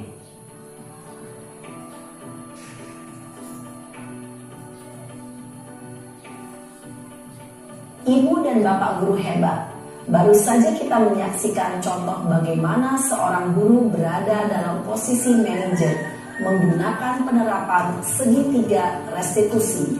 Mari kita bahas satu persatu. Pada sisi pertama, menstabilkan identitas berdasarkan pada prinsip bahwa membuat kesalahan adalah bagian dari proses pembelajaran. Sisi pertama dari segitiga ini berperan menggeser identitas murid dari identitas gagal ke identitas sukses. Murid yang sedang bertingkah laku yang tidak pantas atau menarik diri saat itu sedang mengalami identitas gagal. Bila kita mengkritiknya, maka posisinya tidak akan berubah. Kita bisa mengajukan pernyataan-pernyataan ini. 1. Membuat kesalahan sesuatu yang wajar. 2. Manusia tidak ada yang sempurna. 3. Kita bisa memperbaiki masalah ini. 4. Saya tidak menanyakan kesalahannya. Saya lebih fokus bagaimana memperbaiki masalah ini. 5. Apakah saat ini kamu tengah menjadi orang yang baik untuk dirimu sendiri? Pada sisi kedua, validasi tindakan yang salah berlandaskan pada prinsip bahwa setiap perilaku berupaya memenuhi suatu kebutuhan tertentu. Guru yang telah memahami teori kontrol akan bergeser dari pemikiran stimulus respon menjadi proaktif dan mencoba untuk mengenali tujuan dari perilaku murid. Mengenali dan mengakui kebutuhan murid ini dapat memperbaiki hubungan dengan murid tersebut. Pernyataan atau pertanyaan bisa disampaikan dengan nada suara tidak menghakimi atau memojokkan, sehingga dapat mengembalikan murid pada posisi positif. 1. Kamu bisa saja bertindak lebih gegabah lagi dari ini. 2. Kamu bukan melakukannya tanpa suatu alasan tertentu. 3. Kamu melakukannya karena mempertahankan sesuatu yang penting bagimu. 4. Mungkin kamu bisa mempelajari suatu perilaku baru yang lebih efektif. Bersediakah kamu mempelajarinya? Selanjutnya, kita akan simak sisi terakhir, yaitu menanyakan keyakinan. Teori kontrol menyatakan bahwa pada dasarnya kita termotivasi secara intrinsik. Pada saat perilaku yang salah telah divalidasi dan identitas sukses telah stabil, maka murid telah siap mengaitkan keyakinan-keyakinannya dengan tindakannya yang salah, dan pemikirannya telah bergeser ingin menjadi orang yang dituju. Pertanyaan-pertanyaan ini dapat mengaitkan keyakinan-keyakinan yang dianut murid. 1. Sebagai keluarga atau kelas, apa yang kita yakini? 2. Nilai-nilai apa yang telah kita sepakati? 3. Seperti apa gambaran sebuah kelas yang ideal bagi kami? 4. Kamu ingin menjadi orang seperti apa?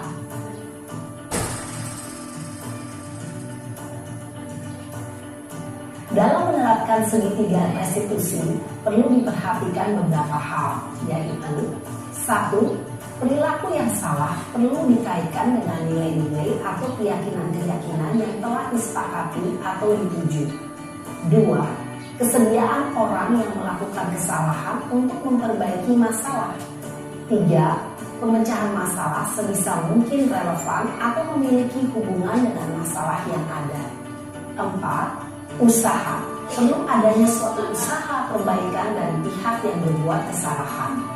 5. Waktu. Perlu didedikasikan waktu dari pihak yang berbuat kesalahan. Tanyakan kapan akan mulai diberlakukan usaha untuk memperbaiki masalah. Dengan memahami struktur penerapan segitiga restitusi, diharapkan guru dapat menerapkan posisinya sebagai manajer dengan mengajukan pertanyaan-pertanyaan bermakna yang dapat membuat murid menjadi lebih percaya diri, bertanggung jawab, dan mandiri. Nah, ibu bapak guru perlu tidaknya mengikuti ketiga tahapan dalam segitiga restitusi bergantung pada ringan beratnya suatu permasalahan. Misalnya, bila permasalahan tersebut ringan, maka tidak perlu dijalankan secara berurutan. Bahkan bisa semudah menanyakan apa keyakinan yang kita sepakati. Dengan menjalankan segitiga restitusi, dengan mengajukan pertanyaan-pertanyaan bermakna, diharapkan murid menjadi lebih kuat secara pribadi, dapat membuka wawasan murid agar dapat menyelesaikan permasalahannya sendiri, semakin percaya diri, mandiri, dan merdeka. Salam dan bahagia, Ibu Bapak Guru hebat. Nah, itu contoh penerapan segitiga restitusi dari ahli ya. Sudah dirancang sedemikian rupa. Kemudian pada aplikasinya di lapangan kami membuat video untuk kasus yang pertama itu ada siswa yang tidak memasukkan baju ke dalam celana. Video ini sebenarnya memang disetting, tetapi awalnya itu ketika kami masuk di lokal 71 di sini menggantikan Pak Junet waktu itu, ada anak yang tidak masuk baju, semuanya disuruh masukkan baju. Terus satu anak tidak mau. Kenapa tidak mau? Tentu punya alasan. Kemudian waktu itu kami menerapkan segitiga restitusi karena tidak maunya tadi. Setelah itu baru disettinglah videonya untuk kasus di luar ruangan seperti itu. Jadi ini kasus yang sudah kami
Henry, bagaimana rasa sudah diproses tentang mengeluarkan baju tunai?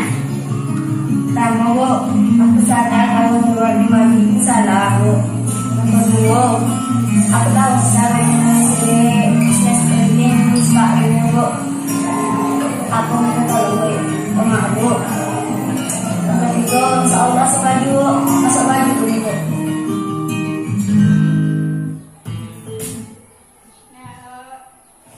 Itu kasus yang kami angkat waktu itu setelah dinilai oleh fasilitator sudah dianggap menggunakan segitiga restitusi, cuma mimik dan segala macamnya masih kurang gitu ya, masih kurang. Cuma dalam penyelesaian itu sudah menerapkan segitiga restitusi. Untuk kasus kedua ini berikut ketika belajar. Ini juga di kelasnya itu karena kami gantikan waktu itu, cuman nih anak yang lain dipanggil.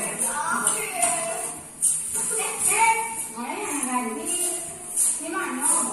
Dari sini kok. Tinggal sebentar lagi. Hai Pak, salah buka ya langsung sama Pak. Ada di mana satu lagi sebenarnya? Belum tadi. Oh, nanti lagi.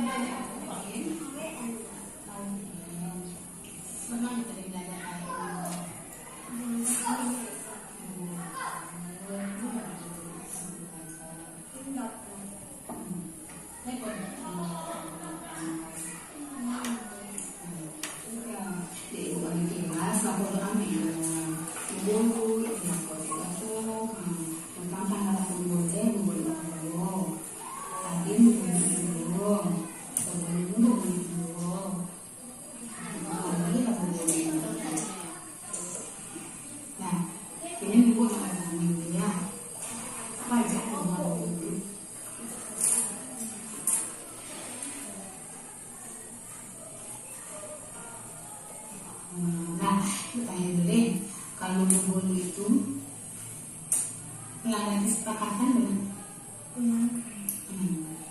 Nggak mau berhenti dulu kan?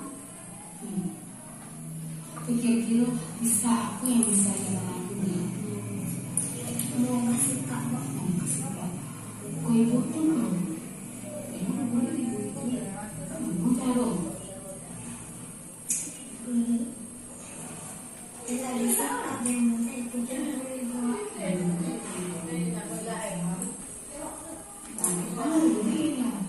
Untuk mau ke ibu di bawah kan menghargai ibu kan.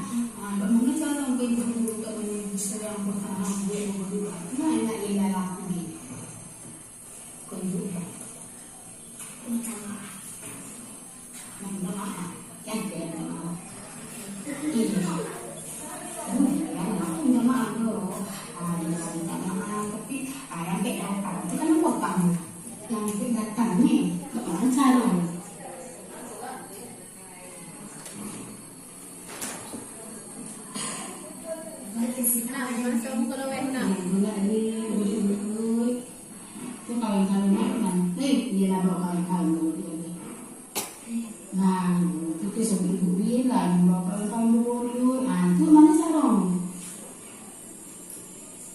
Jangan ajak anak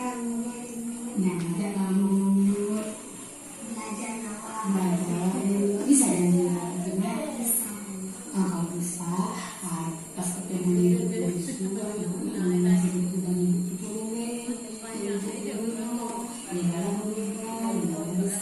ngajak kawin melok nah ini ada lagi nah emang perlu tanya maaf ya ya itu tadi sebenarnya memang nggak ada disetting ya maksudnya itu nggak ada disetting itu percakapan itu memang kami sengaja tidak memberikan skenario supaya nampak natural. Jadi ternyata ketika kita gali atau keinginannya akhirnya terjawab sama anak itu. Memang mungkin anaknya juga ingin minta maaf, bukan kami yang sudah menyetingnya supaya berkata seperti itu, tidak. Makanya kalau kita setting skenario-nya akhirnya anak itu menghafal kalau nggak pakai berpikir dia gitu. Jadi untuk kasus ketiga itu berkelahi ketika belajar itu ada 2 kasus. Pertama Rami dan Marta, yang kedua Oka dan Izil. Untuk ini Rami dan Marta ini pertama dengan Bu Santi, kemudian kami ikut. Setelah itu besoknya kan tidak diselesaikan finishingnya sebenarnya besok itu.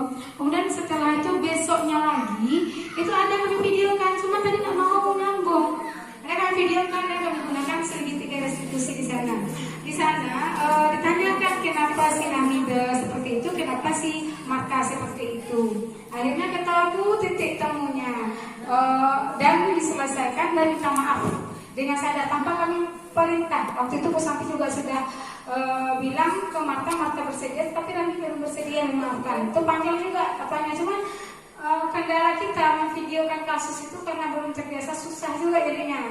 Jadi kasus itu sebenarnya persis segitiga restitusi untuk kasus Rami dengan Marta ini. Dan ketika terakhir dilapor itu kami panggil satu persatu dulu, yang Rami seperti apa, yang Marta seperti apa, dan itu sudah ada videonya, tapi tidak bisa masuk ke sini tadi tanpa kendala karena mau tergesa-gesa juga mungkin ya.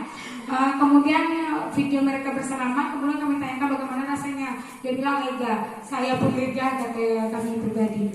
Kemudian ada kasus yang kedua itu Oka dan Izil. Di sini juga segitiga restitusi juga kami jalan waktu itu. Ketika kami bertanya kepada anak kita yang Izil, kami membenarkan kamu membela keluarga bagus, tetapi ujung-ujungnya nanti dilanjutkan dengan Bu Santi yang menjelaskan tindakannya seperti apa bagusnya. Itu yang kami lakukan. Sebenarnya paduan antara saya, Bu Santi, Bu Pet waktu itu sudah segitiga restitusi, cuma kita belum mengenal namanya seperti itu. Kemudian untuk kami harapnya untuk kasus seperti ini, kalau ketemu di dalam kelas, kita sebagai guru tidak boleh mengabaikan. Ketika murid itu mengadukan permasalahannya, Bu, saya itu apa aku? Kemudian kita tidak ambil solusi solusi, anak itu akan cari solusinya. Persis kasus Oka dengan Izil. Ketika waktu itu kata si anak, dia sudah melaporkan ke guru yang bersangkutan di jam pelajaran, tetapi tidak diindahkan. Akhirnya mereka selesaikan dengan bertinju di bawah, di luar jam pelajaran. Ini Musaki ya, ini ada saksinya Musaki. Ini kasus semua di luar jam pelajaran. Mungkin Bu Ami sama Palina nggak tahu mungkin ya. Besoknya baru ya, ya. Jadi itu sesuai tadi materi kita tadi tentang budaya positif, salah satunya memenuhi kebutuhan. Jadi dampak dari kita yang sepele tidak mengindahkan dari permasalahan yang kita anggap sebagai bangsanya. Akhirnya diselesaikannya dicokak di betahan petinju di bawah. Nah, kalau seandainya itu sudah diselesaikan di jam pelajaran oleh guru yang bersangkutan, maka penting, makanya kami sangat menginginkan mengangkat budaya positif tadi, karena kita sebagai guru dulu yang budaya positif seperti film inspirasi kita tadi, kita sebagai guru dulu, mudah-mudahan nanti tercipta lingkungan gitu. Nggak bisa semuanya enggak, tapi berangsur. Dan mulai peduli tadi, kita guru peduli dengan permasalahan siswa kita, tidak hanya permasalahan belajarnya, termasuk permasalahan dia sama temannya. Kalau kita membiarkan, dia akan cari solusinya sendiri. Karena dia manusia, tidak bisa kita mengontrolnya. Dia hanya bisa mengontrol dirinya sendiri, kita juga mengontrol diri kita. Jadi itu, untuk kasus itu tidak ada videonya, mohon maaf kamu. Kemudian ada kasus 4, ini anak laki-laki yang menarik celana anak perempuan. Ini juga sebenarnya dengan Bu Santi ini melelahkan sekali kasus ini. Itu juga segitiga restitusi, sayangnya tidak ada videonya, tidak apa. Itu ini dapat dari Kalina untuk difoto. Sebenarnya kami perjalanan ini kalau diceritakan, ini Bu Santi ada saksi di sini. Hari itu sangat melelahkan, pergi ke Melancar, balik lagi ke sini, kemudian bawa orang tua. Kalau tidak diselesaikan kan orang tua akan merincu anak kita. Dan ujung-ujungnya ke polisi, di mana guru kita sebagai sekolah ini, muka kita bagaimana gitu. Kejadian di sekolah akhirnya diselesaikan sama apa nanti. Jadi itu harus peka di kita dengan yang ada di lingkungan kita, dengan permasalahan anak kita. Karena anak kita melakukan sesuatu itu ada tujuannya, tidak terpenuhi kebutuhannya. Kalau tidak kita selesaikan, maka dia akan selesaikan dengan caranya sendiri. Nah, cara sendiri anak kita itu tadi, mungkin saja caranya ya sepandai dia lah, seperti itu pandai dia gitu. Jadi gitu. Ini kami di rumah orang tua Cindy waktu itu dan orang tua Rangga. Kita sebagai pihak sekolah itu netral sebenarnya mencari solusi supaya tidak apa. Ini kasusnya panjang sekali. Nah, jadi ini saja kasus-kasus yang sebenarnya masih banyak kasus lain yang berhubungan dengan segitiga restitusi ini. Kami ingat juga hari kemarin itu anak kita Rian, ketika kami menanyakan seperti apa bisanya bisa dia lakukan, saya tidak akan terlambat, saya tidak bisa menjanjikan saya tidak terlambat Bu. Jadi karena kami mendengarkan saja dulu, dia waktu itu sama Bu Ami sama Bu Palina ya, sama Bu Ami ya, saya tidak bisa menjanjikan saya tidak terlambat Bu. Itulah diakuinya, tidak bisa menjanjikan. Terus kami perkecil dalam 6 hari, bisa enggak 2 hari tidak terlambat? Atau baru hari Senin dan hari Jumat, insya Allah Bu katanya. Dan saya memang tidak ada hari Senin, tapi saya pasang mata-mata, bisa enggak dia tidak terlambat hari Senin? Ternyata bisa. Senin tidak terlambat, merasa tidak ada. Jumat juga dia tidak terlambat, Jumat kemarin juga. Saya langsung berapresiasi di depan apa tuh. Alhamdulillah ini sudah berkurang Kopassus. Dia yang terlambat itu kan pasukan khusus dibilang tuh, komando pasukan khusus. Kopassus kita sudah berkurang. Termasuk dia. Memang kita tidak bisa 6 hari, kita harus menyadari juga keterbatasan dia, alasan dia. Tetapi tidak bisa kita terima total karena dampaknya kepada anak yang lain gitu. Karena semua orang punya alasan ya. Tapi minimal apa yang bisa dia rubah dulu. Harapan kami dari 6 hari dapat 2 hari, dari 2 hari ini besok jadi 3 hari, besok jadi karena belajar gitu. Tapi tidak tahu juga kadang namanya manusia, hari ini bisa, besok tidak. Semua kita, tidak hanya anak kita juga seperti itu. Gitu. Jadi ini saja pemaparan dari kami. Mohon maaf atas kalau ada kekurangan, kesalahan dalam penyampaian. Wabillahi taufiq wal hidayah. Assalamualaikum warahmatullahi wabarakatuh. Kami kembalikan kepada moderator. Kita buka sesi tanya jawab.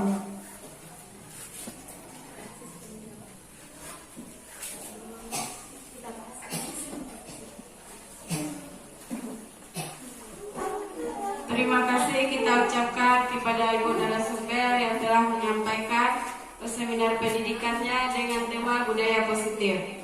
Nah, sekarang kita buka acara sesi tanya jawab dan diskusi. Kepada ibu-ibu, apa-apa dipersilakan.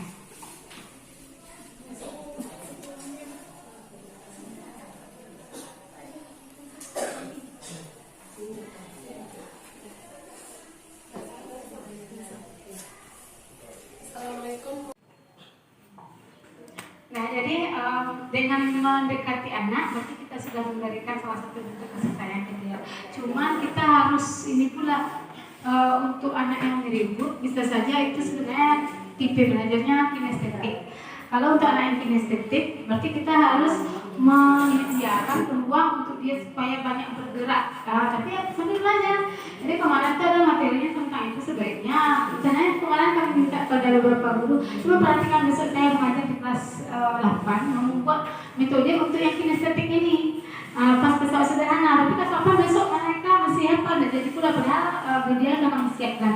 Jadi sebenarnya gini, bisa kita tempelkan di belakang-belakang itu kan. Jadi yang materi ini diskusi di kelompok, kemudian seperti pesawat sederhana misalnya kan. Jadi semana yang hobi membaca misalnya materinya untuk contoh-contoh tuas kelas pertama. Terus ada kartu sebenarnya gambar, gambar yang ini cocoknya kelas kedua. Kamu sangat tempel tuas kelas kedua. Ini ada ruang dia gitu. Jadi sebenarnya pas setelah budaya positif ini perginya ke materi tentang pembelajaran berdiferensiasi. Sebenarnya saya sangat ingin membagi model-model seperti itu karena dia bebas. Gaya kita pula seperti apa, tidak ada benar salah, tidak ada skenario, tidak ada. Tidak seperti apa seperti kita buat selama ini. Cuma kita harus menentukan anak itu banyak seperti di kelas 82. Itu ada ikram.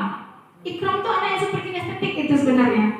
Cuman semua kita mencet dia udah jadi anak yang apa kan? Karena dia peliputnya itu kebutuhannya tadi. Jadi seperti tadi juga anak yang meliput itu belum tentu karena kasih sayang kita lihat dulu. Kemudian kalau kasih sayang di rumah, sebenarnya kalau untuk di rumah itu lepas dari tanggung jawab kita kan, karena itu udah apa. Cuma kalau seandainya ini berhubungan dengan ada hubungannya atau orang tua yang biasa kita temui, harus pandai pula kita ngomongnya, jangan langsung pulang kasih sayang. Anak di rumah ngomong coba beko, harus pandai pula. Bagaimana ini di rumah, baik itu iyo dek itu kuat. Misalnya ada anak yang apa dek-dek ini apa tuh ada ayah. Pernah juga mungkin bapak ibu yang pernah melakukan seperti itu kayak ibunya. Kalau kone sebut-sebut kone tepeneng, sebut-sebut kone tepeneng. Ini bisa juga, tapi tidak langsung, harus berangsur dan usahakan kita kan sebagai pendidik ini, usahakan kalimat kita yang tidak menyakiti, tetapi tersampaikan tujuan kita. Jangan to the point aja, pakai kata kiasan. Dan tidak terlepas pula kita nanti guru kan sebagai yang digugu dan ditiru di lingkungan. Jadi kita juga harus menyadari di keluarga kita pula dulu yang seperti apa budaya positif. Kalau di keluarga kita belum kita tidak, susah pula kita ngajak orang. Jadi juga susahnya kan. Jadi meskipun susah, memang berubah itu susah, tapi kita usahakan.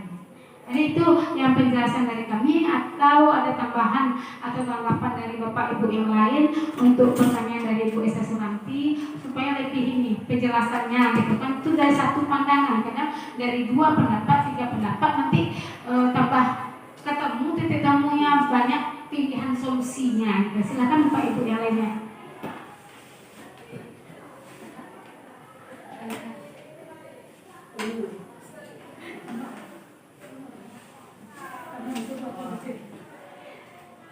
Ya, kepada Bu Fatimita kami persilakan untuk memberikan tanggapan.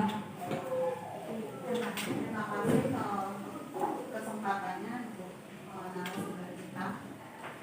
Seperti tadi yang sudah disampaikan, memang apa yang telah disampaikan oleh Ibu Esa Suranti tadi memang suatu kasus yang memang sering kita temukan di dalam kelas ya. Nah, mungkin dari pemaparan yang disampaikan oleh Ibu materi kita pada hari ini,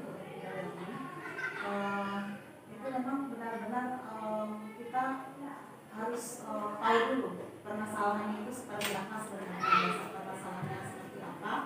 Nah, mungkin tadi yang disampaikan Ibu Evi lagi berkaitan dengan cara belajar, gaya belajar anak ini berbeda-beda. Mungkin dari awal mungkin kita perlu memetakan dari awal tentang gaya belajar anak ini. Nah, itu ada sebenarnya langkah-langkah di awal yang perlu kita sebenarnya lakukan ketika ingin mulai di tahun ajaran baru ya, khususnya kelas 7. Nah, itu ada rangkaian kegiatan yang dinamakan tes diagnostik ya. Di situ kita tahu nanti gaya belajar siswa, sehingga nanti ketika di dalam kelas kita bisa menerapkan metode pembelajaran yang atau trik-trik pembelajaran yang mungkin bisa mengcover gaya belajar anak yang berbeda-beda tadi. Misalnya tadi mungkin yang lebih dominan mungkin anak mungkin yang lebih disenangannya itu kegiatan-kegiatan yang benar-benar melibatkan mereka bisa bergerak, kegiatannya banyak yang tipenya kinestetik tadi seperti yang disampaikan Ibu Bel. Jadi mungkin lebih dekatnya nanti ke metode sepertinya. Kita cari metode atau proses pembelajaran ataupun teknik pembelajaran kita yang benar-benar melibatkan anak, mereka berada di situ, mereka benar-benar merasa mereka mengalami sesuatu yang baru lah ya. Tidak hanya sekadar mungkin selama ini termasuk saya sendiri juga mungkin secara pribadi ya seringkali belajar itu menyamakan anak di dalam kelas, sehingga terkadang kita terlalu cepat untuk mencap bahwa seorang anak ini ternyata berada mencapnya sebagai anak yang nakal, yang tidak disiplin, seperti itu. Nah, jadi dari pemaparan Ibu Oigel tadi mungkin ada sesuatu yang positif yang kita dapatkan bahwa memang perlu mungkin kita lihat dulu apa sebenarnya dasar dari permasalahan anak itu berbuat seperti itu. Mungkin perlu pendekatan-pendekatan yang tidak pernah bosan mungkin ya, tidak pernah bosan untuk mencari tahu apa penyebabnya. Nah, itu mungkin terima kasih. Ya, terima kasih kepada Ibu Esa Santi bagaimana penjelasan dari kami dan dengan Ibu Santi tadi. Mudah-mudahan kita semua bisa terus belajar ya. Tidak berarti guru itu menjadi guru kita berhenti belajar, tidak. Kita harus tetap belajar. Belajar bagaimana supaya bisa mengajar dengan cara yang anak, bukan cara kita. Jadi yang dituntut di sini bagaimana murid belajar, bukan bagaimana guru mengajar. Nah, jadi itu sebenarnya. Ketika anak tidak dapat ujian, kita bilang kita sudah mengajarkan anak itu ini kok tidak dapat ujian. Sekarang pertanyaannya, apakah anak sudah belajar itu? Nah itu lagi, apakah betul anak sudah belajar itu meskipun kita sudah mengajarkannya? Yang kita bilang kan kita sudah mengajarkan, juga beda anak itulah wajar kan? Sebenarnya kita tidak memikirkan apakah betul anak itu sudah belajar itu.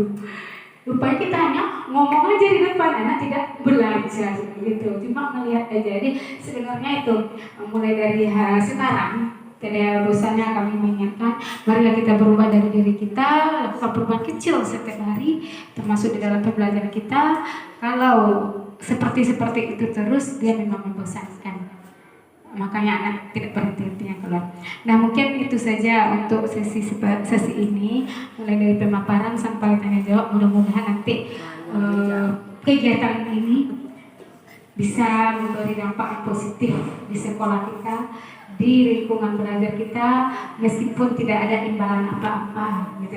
Jadi kita belajar seperti kata fasilitator kami, dengan seperti ini, keluar saja kita dari rumah pasang niat ikhlas, insya Allah dinilai ibadah. Tapi keluar dari rumah dengan niat dapat gaji memang dapat, tapi ibadah tidak. Sama-sama dapat gaji, keluar dengan ikhlas dapat gaji dan dapat pahala. Sama-sama tidak dapat ikatan gaji, tetapi bisa saja Allah mengurangi pengeluaran katanya. Bisa saja kita yang ikhlas tadi tidak ada bocoran dari jalan, tapi keluar berkurang pengeluaran. Kawan niatnya cari titik, ya bocor kan modal di jalan, kalau bertambah pengeluaran. Jadi itu mengutip dari kata fasilitator kami. Semoga nanti ketika kita ikhlas melakukan tugas kita, dikurangi Allah pengeluaran kita, meskipun pendapatan kita tidak bertambah. Ya, di situ itu. Terima kasih atas semuanya Bapak Ibu. Mohon maaf sekali lagi kalau ada penyampaian kami yang belum sesuai baik dengan tindakan kami sehari-hari, mungkin juga belum sepenuhnya seperti materi ini, karena ini kami menyampaikan materi, tapi tujuan kita materi ini tersampaikan, terbagikan kepada Bapak Ibu. Mudah-mudahan nanti bisa kita aplikasikan sedikit demi sedikit di lingkungan kita. Wabillahi taufiq wal hidayah. Assalamualaikum warahmatullahi wabarakatuh.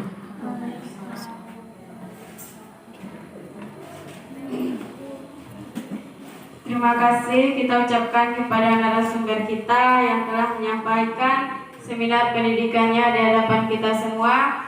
Mudah-mudahan bermanfaat bagi kita semua.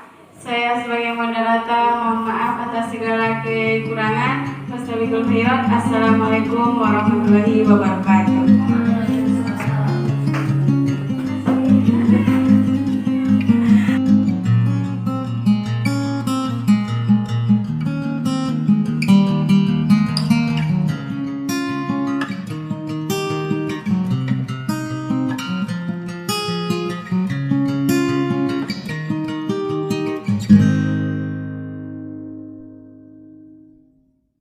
Thank you.